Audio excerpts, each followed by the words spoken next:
ঘড়ির কাঁটায় বাজে এখন রাত 9:30। সবাই মিলে লাইন দিয়ে এখানে বসে কি দেখছে জানো তো? আমার বিয়ের ক্যাসেট। আমরা তো প্রায় সবসময় এই ক্যাসেটটা দেখি, কিন্তু ছোটো বোনের সেভাবে একটা সুযোগ হয়ে ওঠে না দেখার, কারণ বেশিরভাগ সময়টা তো বাইরে থাকে।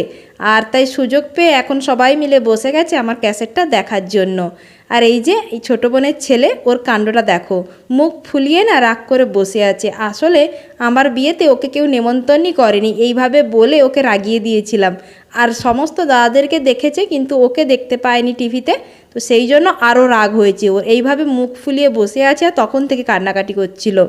আর আমার এই সোনাটাকে দেখেছো কীভাবে টিভির সামনে নাচানাচি করছিল? আসলে টিভিতে এভাবে মাম্মাকে পাপাকে দেখতে পেয়েছে আর এই গানগুলো বাজছিল, তো সেই জন্য ও দারুণ মজা পাচ্ছিল, তখন থেকে এভাবে নাচানাচি করছে। টিভির সামনে থেকে সরার একদম নাম নেই ওর। আর এদিকে সবাই মন দিয়ে এখন ক্যাসেট দেখছিল, আর ওইদিকে বাবাকে দেখো, যতবার চালানো হয় ততবার কিন্তু এসে বসে পড়ে এভাবে দেখার জন্য।